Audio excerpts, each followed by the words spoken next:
creative living, utilizing today's technology with the best of the past to bring you innovative ideas and up-to-date information for creative lifestyles in today's active world. With your host, Sheryl Borden. Welcome to Creative Living today. We're going to learn how to make a wrapped bouquet. We'll demonstrate working with candy melts, and finally we'll see how easy it is to make fleece quilts. One of my guests today is Carly Cylinder, and she's a floral designer from Brooklyn, New York. Carly will show how to not only wrap a floral bouquet, she'll talk about design principles and explain how to use various products to create an easy but professional look. She has studios in Los Angeles and New York called Flower LA and Flower LA Junior. Another guest is Nancy Seiler, and she's with Wilton in Woodridge, Illinois. Nancy will show lots of fun projects to make using candy melts. She'll show how to dip cookies, both store-bought and homemade, how to decorate pretzels, as well as show how to coat rice cereal treats and even dip spoons. And we'll begin the show today with Nancy Lovett, who is a sewing instructor from Albuquerque, New Mexico. Nancy's going to show a non-traditional technique that reduces most of the bulk when working with fleece, and the result is a very beautiful quilt using fleece fabric. Nancy, you and I have talked about how when you sew, you never throw a scrap away. But I have to admit, when I've sewn with fleece or some wools and things, they really take up a lot of space, which also correlates to the fact that when you sew with them, they're bulky. They are bulky. Polar fleece scraps take a lot of space. So what we've started to do in one of my sewing groups is we cut up our scraps and we put them all together. And we've been making quilts that we donate. For charity. That's on there. And so we have here, this one was the first one that I tried. And polar fleece quilts are bulky. They just are really bulky. And polar fleece is such a nice, soft, drapey fabric. And so this technique, you butt the pieces together, which I'll demonstrate in a minute, but you get rid of all the bulk so that the end result is still soft and cuddly and drapey. On there, you can see these are some fun ones that we did from our collection that everyone donated. And like you say, using up all those scraps, just cut the blocks out. That's the time-consuming part. But it gets rid of all those piles of scraps on there. This one was fun. We even used our long, skinny scraps to do our borders, and we actually attached our borders using the same technique. And it's very strong. It's stretchy, it's strong. Polar fleece doesn't ravel, so it's just a delightful technique. Now, these are all 6-inch squares that we used for the quilts that we did this year. Last year we did rail fences, so we were able to use a lot of the longer, skinny strips to be able to use these on there. So but the technique works on whatever size you want to do. No matter what it is, and it's just a fabulous way to get rid of all those miscellaneous scraps that we happen to collect. What the key with this is the presser foot that you choose to use. And I like to use the edge stitch or the edge joining foot. A foot similar to this is available on almost any brand of machine so that you're able to do this. That guide helps you keep those two pieces together while you're stitching on there. The stitch that you choose, you want a stitch that swings to the left and to the right. So a simple zigzag would work. Would work on there. Those I think are done mostly with feather stitch. I'm quite attracted to the feather stitch these days. It's a little fancier looking. It is. You can use the plain colored thread, variegated threads, fun threads, whatever you can use on those. Serpentine stitch, as long as the stitch swings right and left. Is it hard to keep them, you don't tape them underneath or anything like that? You don't get to pin. You could tape, I guess, if you wanted to. But what you'll find is that if you're using that guide to hold the pieces together, you're just going to, you have to pay attention a little bit, but you just keep those two pieces together, and the machine just swings right and left and catches those pieces. And we can adjust the machine for a wider stitch if we want. So with that, or a closer together stitch as you go along with that. And use contrasting thread or metallics, or I guess you could just use anything. All sorts of fun things. Now, I mentioned that you have trouble pinning your pieces when you do this. I chain piece, and so I would put in my next set of blocks, and I would Not put those cut at the end. and not cut at the end, so that when I, depending Oh, on yeah. how That looks large my familiar. quilt is going to be, So you didn't I would cut put here. all my pieces. You can see that I've left those attached. Then when I go to do the next row, It holds it for you. they're all together, and I'll start here at the top. I'll run down, and they all line up, and it's done. And the Great. I've got scraps are some I'm used ready up. to start this weekend. This is a great way to use up these. And like you say, it eliminates the bulk. That's the best part of this, isn't it? It's great fun, and the scraps. Well, thank you so much. This is a great technique. Thank you.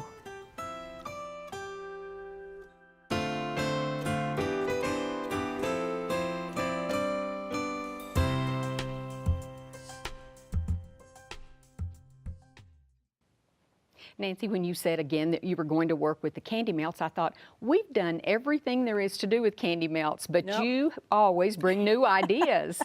Well, they're somewhat easy to work with, and they're basically like chocolate. They just have a different type of fat. So, they come like this. These are little discs, and then you just melt them in the microwave on half power. Start out with a minute, kind of massage them or stir them. I actually have some melted in this chocolate pot, which makes it really easy because you can just melt them in the chocolate pot. And you don't overheat No, them you that don't way. overheat them, and they come in such bright colors, so you don't have to color your chocolate. You don't have to worry about tempering chocolate. They're so easy to work They with, are. and they taste so good, and you can dip, drizzle, and eat just about anything. It's so tasty. And your guests, if you're having a party, they will be so excited about what you've done. Well, they are fun to work with, and I use them a lot. But you brought us some new ideas today. Yes. And besides the chocolate pot, that is perfect because you have to be really careful about not overheating them. And that's why I said do them on half power if you're doing them in the microwave. You can do them in a double boiler. Most people don't want to mess with that anymore. They just really like to, do the microwave in the because it's microwave. quick. So it's really, really easy. I just have to stress that. So let's just start dipping things. Okay. I have a strawberry here. Now, if you're going to be doing fruit, you want to make sure that you've rinsed your fruit and you've dried it. And so dried pat it. it with a towel, because if you get water anywhere close to the candy melts, they will what we call seize, and that just means they're going to get really, really hard. So you can see here, I'm just letting it drip down, and then I'm going to put it on a cooling grid that I would normally use for cookies. I have parchment underneath. You could use catch wax any paper. drippings. And I have a colorful tray because I like color, but you could also just use your cookie tray if you wanted to.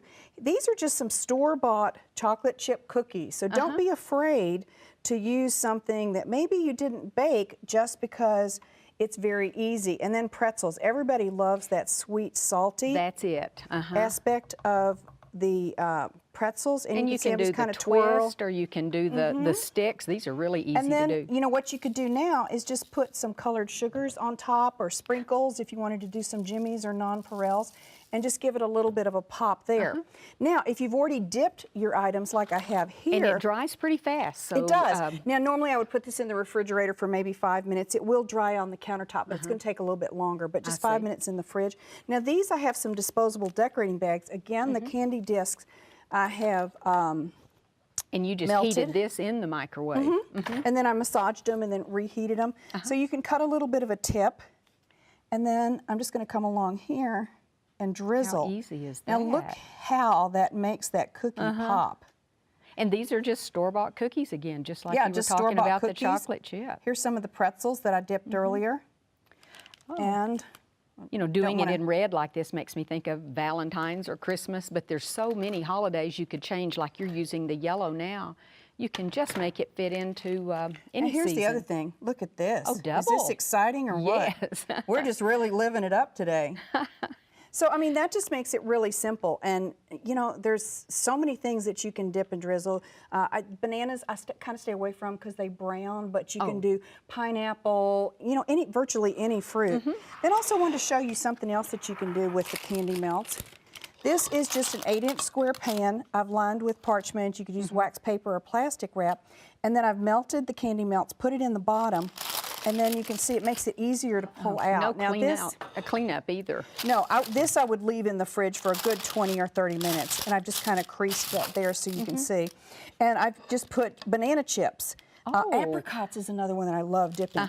Then to serve it, And you just... and whole pecan halves. Oh my goodness! And I've what got a treat. nonpareils and those sour cherries and little mini marshmallows. And if you wanted to do something colorful, you could use the colored mini marshmallows. But you can see you could just serve that. I've also put that in like a martini glass, so it looks really exotic. Oh, just have smaller chips and put it in that. That's a good idea. Just a pretty serving container. Yeah, and it's just a smaller serving size. So you can see how easy this would be. And this would be fun for the kids to do because they could just basically toss Dump everything in. on it. But Okay. I want to show you just some of the other Okay. things you could do because we've got some strawberries there that have been triple drizzled. Triple. This is exciting. And then you Okay. could serve the bark whole if you wanted to and let your, the kids would probably enjoy breaking that. You can see I double dipped those chocolate chip cookies. So what I do is put them in the refrigerator and then come back and dip them a second time with a second color. So let them set a little bit in between dipping. Oh, and then that's a dip good with the second point. color. And then I've got the marshmallow, The rice cakes? rice cereal treats. All of a sudden I can't Rice even think of cereal it. treats. Yeah, but then spoons. You could also use these and give these as gifts. Put them in a little clear treat bag and give them as a gift for somebody to stir in their hot cocoa, or they could put it in their coffee. That's a and then good idea. marshmallows. Marshmallows are hot, hot, hot. And look how cute those look, just sticking them on lollipop It's like a sticks. kebab almost. It is a lollipop kebab, and the texture of the marshmallow with the chocolate is so tasty. Oh, I bet it is. And you've got all the different types of embellishments on there. Sugars, sprinkles, but you can also use coconut and nuts. And I like the way this would be great for a party because they're all out in little cans or something, or you put them in different types of vases or whatever. But your pretzel sticks as well as the marshmallows, and they're just self-serve. Just go up and pick one out and start eating on it. And it can be your centerpiece too. Well, it could be. Well, the candy melts are just so easy, like you mentioned, to work with. And the fact, I know when you first came on the show, we worked with white, and sometimes you'd work in color with it or marbleize it. Now all of that's been done for us. All the colors available. It's quick, easy, and tasty. Tasty. Okay, well, thank you. We'll try them right now. Thanks, Nancy.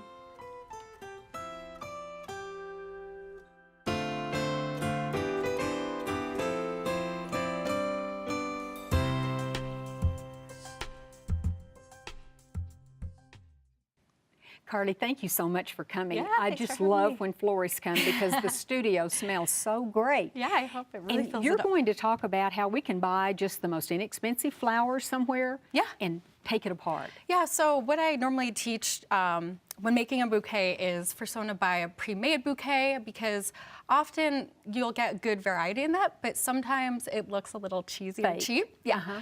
So what I like to do is take it apart and then actually kind of separate it by type of flower and then put it back together. And when you give it to someone, it looks really expensive. Oh, so I like these, this. Yeah, so these are all flowers that I got from a grocery store.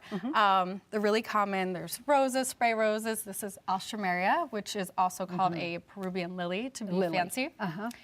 Tulips, of course, which are opening now. If you actually put these in the fridge, they'll close right up. Oh. Yeah. So Keep them chilled until you're ready to do your arrangement. yeah. And then this is solidago, but it's a form of solidacer, which is a very common green, and ruscus. But you could also use lemon leaves. You could use any green. It's kind of the background. It's of a background. floral arrangement. Yeah, and what I like to say about flowers and arranging, because a lot of people have problems with color combinations. That's like the most frequent question I get.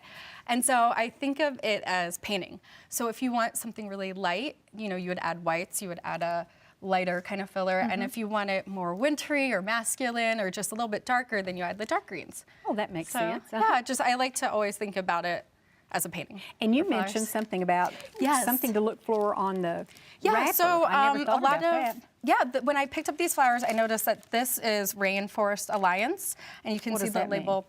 It's just grown in a more eco-friendly way, so there's just some standards. It's kind of like the organic. In flowers, it's the same thing as buying organic. So you want to see the more labels, the better, the more certifications. Okay, And that's I've how you never can looked tell. at that. Yeah, no, I was really happy, especially here in New Mexico, to see that you guys have a lot of eco-friendly flowers. And then this one's Vera Flora, and it says sustainably grown. So again, it's just a different type of label. And if you see it, I encourage you to buy it. Good. Yeah. Well, I've learned something. I'll look for that from now on. Yeah, so it's always a good idea. Let's assume we've bought our flower Yes. arrangement and we've taken it all apart. What do we do next? Okay, so a lot of times I like to just clean it a little bit. When you're making an actual arrangement, you need to strip all the leaves just so it doesn't look sloppy. When you're doing a bouquet, I also like to do that as well, just for aesthetics. Here's some that you've stripped, right? These are some, and then some roses are really thorny and some aren't, just depends on the type. I love the yellow roses. I know, that's what you're saying. I'm so glad I brought them. So I have here a rose stripper, which I actually normally don't even have at my house, but I did have it on hand. I guess if you were doing a lot of flowers, it's a good thing to have. Have you ever used one? No. Oh, okay. So they're only a few bucks. And you Looks can like get what it. you remove staples with, so it's Yeah, sort of the same I concept. was like, I wonder if you could do that. I'm gonna try that. We'll try it. Yeah, actually, I'm like, I'm really gonna try that one. So you just, in a really fast motion, you kind of just go down. And you it don't takes worry it right about off. getting the thorns or anything Well, in your these hand. actually, no, these That's don't great. have thorns, but if they did, it would just take it right off. So I'll let you try. Okay. And you just go right down really fast. It's easier if you go faster. Oh, We'll that save didn't that. work right. That'll be used for like a little boutonniere or bud vase or something. Oh. So start And- from and up what I here understand and is you go don't- really fast. Yeah. So it's good, like if, I don't know, if you were for some reason using hundreds of roses, that would be a good one. I think I'm so afraid I'm going to hurt them. Oh, I know. Yellow I roses to manhandle. last. I manhandle flowers. So like, Oh. yeah, you can be Okay. rough. They can So- take it. So we'd strip. So we'll all take of it them, off, any or type of- sometimes I'll use What about the lilies? a knife or something like that. yeah. So But these, you want anything that's going to be in water, is that right? Well, Yeah. these will be in a wrapper. I mean, so- if you give it to someone, it is nice if they're a little bit prepped. So any kind of leaf like this, I kind of say it's like rosemary when you strip it down. And you could just use your hands and kind of go just straight yeah, down. these came right off. Yeah. I did better on it. Yeah, you don't, I mean, you know, that even might be need too this. fragile a little bit, but yeah, so you kind of take it off. These are so pretty. Okay. Yeah, I love the coral color. And then tulips, usually, if I'm doing a wrap bouquet, I'll just leave the leaves on. If there's anything that's kind of like hanging down or brown, Just you can break it off. Yeah, you can just pull it down. And usually there's some dirt still left in, so you can rinse it off in the sink, anything like okay. that. So that's it. So yeah. once we've prepared our flowers, Then you have to kind of pick the colors you want. What I Yellow. usually Let's do yellow. yeah, yellow for sure. So when I'm in a market and I'm trying to figure out what to do, I sometimes like I'm just having a brain fart too. I'm very uninspired, so I just stick to doing 2 nice flowers and then 1 filler to make it look really good. So either like roses and tulips. I consider Alstroemeria a filler, but so you pick 2 and then either greens or a cheaper flower, and that's really good for the budget too. chrysanthemums. There's always lots of Yes, chrysanthemums. so and something they're like less that. expensive. Yep. So 2 nice flowers, 1 filler. Okay, so and which then, 2 are you going to pick? Well, Or which other one besides the roses? the roses. So what I like to do also, if you're really having trouble coming up with what to mix and match, you can see that these are a really nice coral orange pinkish color, They and it has a blend. yellow center. So I always pick out the color that's in the center. So if these were red and green, I would find a red or green flower to complement it. So it's a really idea. easy tip, especially tulips come two-tone. So sometimes it'll be orange and yellow, and then you could just pick another yellow flower. Now, are these roses? Those are roses. Those Wow. are spray roses. Oh, This is a little bit, because it's so pretty on its own, sometimes I would like to keep it just that and maybe some greens. But we Okay. could do, so what do you want to do? We could do The yellow rose. the yellow roses and some Alstroemeria, because that looks really nice. That goes with the center. And then a lot of times I'll just kind of mix and match too. So maybe some tulips and greens. Okay, let's do it. Okay, and then, so if you're remaking a bouquet, you can ask at the grocery store, can I have some cellophane and tissue paper? And they'll usually be nice and give it to you, That's and good you can to know. redo it. Or have it on hand. And then I brought this bright color kind of to make something cheery. I also like to use green or white for any color combination. So if you have it on hand, it's really easy. So I have a piece of cellophane. And Shall the I good thing pick out about this some is of like these that this we- roll will last for a lot of bouquets. So Oh, yeah. So you can start have a with little the clear stock going. cellophane. And then what kind of tissue paper do you want to do? I like the green. The I green? think that's Okay. pretty. This is good for boys too, or men. Because men like getting flowers. They really do. They do. Yeah. So I'll put a piece in between the cellophane just so that it doesn't get wet. Because if I just put the flowers on, it would soak and break. Oh, yeah, it would. Yeah. That's a good tip. So put that in between. You're Put just that in sandwiching between. it. Yeah. And then kind of put it to one corner. This is what I did when I worked at a flower shop. I was never a designer, but I would just make all these bouquets. And I got really good, but now I'm kind of don't do it as much anymore. Okay. Okay. So we'll start in the corner, and I usually will do odd numbers. So I'll start with 3 or 5, and anytime in design, we want to stick with odd numbers. So we can put down a little bit of greens. Do you want to do the darker or lighter? Let's go with the lighter. Okay. These do look pretty together, the yellow and the lily. Yeah, it's actually, this is great for spring right now. So put down just a little bit, layer like that. Start with the back. Start with the back, and then, do you want to? No, I want to watch you. Okay. So these are looking pretty good. If you wanted to open it, you could kind of just like give it a little blow in the center, help it out. We have oil in our hands, and so that's what turns flowers brown. So if you're That's doing why, this, yeah, we've always heard when you smell of them, don't get too touch close. them. Yeah. So I'm gonna put 3 right there. And then I'll add in some of the alstroemeria in between. And you could do this pretty fast, especially if you were at a store or anything like that. You could probably make this in 5 minutes. Yeah. Once you know what you're doing. Yeah, once you get the hang of it. And then 2 more. I like to kind of add in some tulips too, just because they're so pretty. love tulips. And they're really nice for shape. So it gives it, can actually add in some shape down there. And then Just mixing them. yeah, just mix it in. Okay, we'll add in a few more just to tie it in. In any kind of arrangement, even if it's a mixed bouquet or a vase arrangement, you just want it balanced. And so a lot of times people, they don't really know when to stop. Like they Well, would I just was try going to to say, how do you know when to stop? whenever it kind of looks good. You can really go overboard. So, and then I'm gonna just add a little bit more greens. Oh, I didn't you can realize you kinda- would add more green. Yeah, because you really want it all tied together. And then you can even put it over. It doesn't have to be so low. So you can kind of give it, oh, this is looking nice. See, I wouldn't have thought of that. Yeah. Okay. And maybe let's add, well, let's see. There's 5, so let's add 3 more.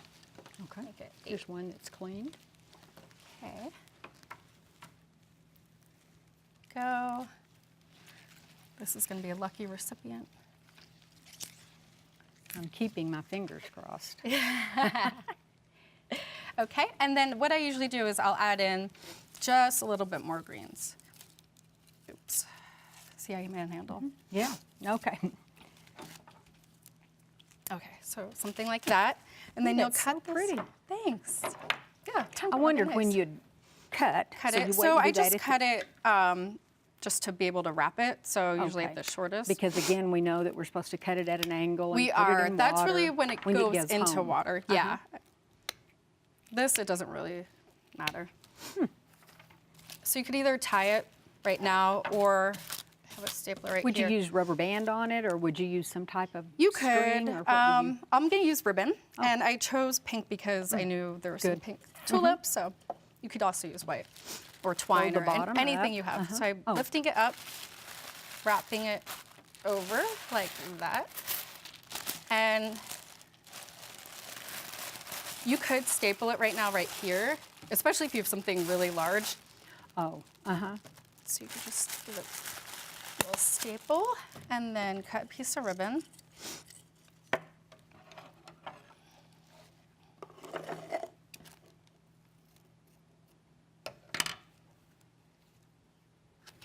There we go. and the staple just secures it more in case just- that ribbon slipped or something. Yeah, I mean, you don't really have to use a staple, but it does secure it.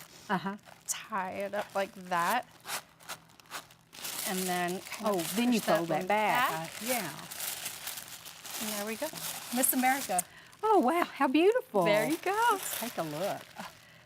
And it's a beautiful bouquet that really didn't take that long, and No, it it's didn't. really great for a budget, and it looks a lot more expensive than it costs. So, Well, thank you so much, Thank Carly. These you. are great tips. thanks. I hope you enjoyed the show today. Next time on Creative Living, we'll discuss the psychology of color in terms of interior design and show how to use a new template when making quilts. One of my next guests, who is an interior designer, explains that if a homeowner starts with an emotion they want to feel in a room, then the outcome can be very different compared to starting with the function of a room or their favorite color. She'll explain more about the psychology of color for interior design. We'll also visit with an author and quilter who will show a template called Angle Play. This tool makes working with the long right triangle edges in quilting much easier to piece, regardless of the excess seam allowance. All of these topics will be featured on the next Creative Living show. If you ever have comments or suggestions or ideas for shows, you can email me at sheryl.borden@enmu.edu. I'd also like to ask you to become a fan of Creative Living on Facebook. Just go to facebook.com and in the search window type in Creative Living with Sheryl Borden. Thanks so much. I hope you'll plan to join me next time for Creative Living. We're very pleased to offer a new booklet that accompanies this series of Creative Living. This booklet is titled the 6800 Series, and it features a wonderful collection of ideas and information. And it's available free of charge on our website. Posted as a PDF file, you can simply download the entire booklet or just the segments you're most interested in. For your copy of this new booklet, go to our website at KENW.org and then click on Creative Living. Scroll down to the booklet section and you can click on the booklet or on any of the other booklets we have available online. We'd also like to invite you to sign up for our free e-newsletter. Just go to KENW.org and click on the Sign Up Now button and input your email address. Thank you.